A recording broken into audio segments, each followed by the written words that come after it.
Hello, my name is Dennis Harlow, and I'm here to try and sell you my Doctor Strange collection. Doctor Strange, Master of the Mystic Arts, created by Stan Lee and Steve Ditko in the pages of Strange Tales in '64. I unfortunately don't have the first appearance of Doctor Strange. The earliest one I have of the Ditko Lee work is issue 119 here, which features the story Beyond the Purple Veil, which figured prominently in the Tom Wolfe book, The Electric Kool-Aid Acid Test. Evidently, Ken Kesey was a fan, and uh, Tom Wolfe spent a lot of time talking about the story. Doctor Strange is cool. He's the master of the mystic arts, has a cool origin story, a surgeon who lost the use of his hands in an automobile accident for surgery, goes to the Himalayas and seeks a magic cure from the Ancient One. Doesn't get that there, but in the process of his first adventure, he proves himself, despite his arrogance as a doctor, to be a decent fellow and is taken in by the Ancient One and taught the mysteries of the dark arts. And returns to the world, to his little mansion in Greenwich Village, the Sanctum Sanctorum. And he's got an ongoing battle with the creatures, magical creatures from other dimensions who would do harm to the Earth. He doesn't fight with his fists. He doesn't have a spandex suit. He's got neat sort of paraphernalia that he uses. He has a cloak of levitation, allows him to fly. He's got an amulet which he can shine on people. It compels them to tell the truth. He can astral project. He can leave his body, his little spirit form flies around, and he can explore things. And he fights an array of characters. Baron Mordo is his nemesis, but as he travels to other dimensions, he meets other creatures that he fights. The Dread Dormammu is one of his big adversaries in the Ditko run. Ditko left the book in 146, this issue right here.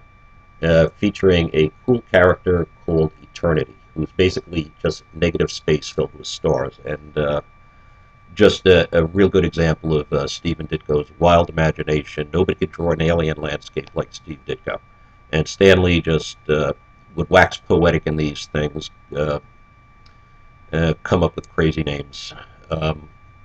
There's a lot of history here. After he left the book, various other artists took up the mantle, and it was a pretty good run through its cancellation in issue 183. They made a very bad mistake along the way. Instead of keeping him a cool magician, they tried to make him a superhero in issue 177. Didn't work. The original Doctor Strange book just crashed and burned just 6 issues after that. A very bad editorial decision. But he was revived in 1972, and this is when I started collecting in real time. Revived on the pages of Marvel Premiere, and kind of an uneven series. Started out well. Stan Lee and Barry Windsor Smith started in Marvel Premiere 3. Kind of a weak story until you get to issue 8, and Steve Englehart took over the scripts then, and Frank Brunner, marvelous artist, just made him cool again. Ancient One dies. He's battling interdimensional beings based in this particular storyline on the Cthulhu mythos.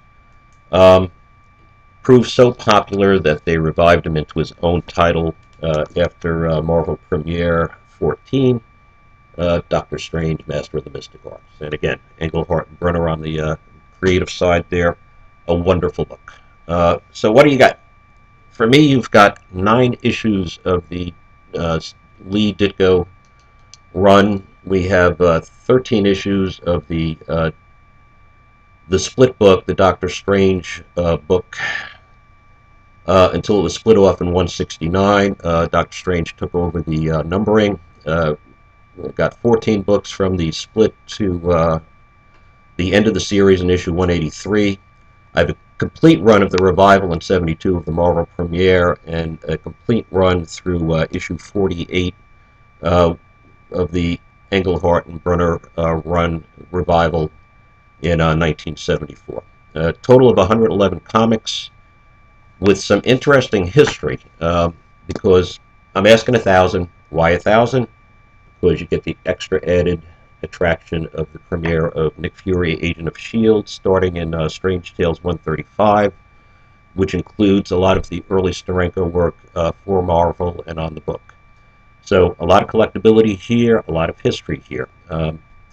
Walt and the gang at the store know their comics. I think you know the kind of interesting things we can talk about this. And yeah, I would like this collection to wind up with Secret Stash. So thanks for watching, and that's about it.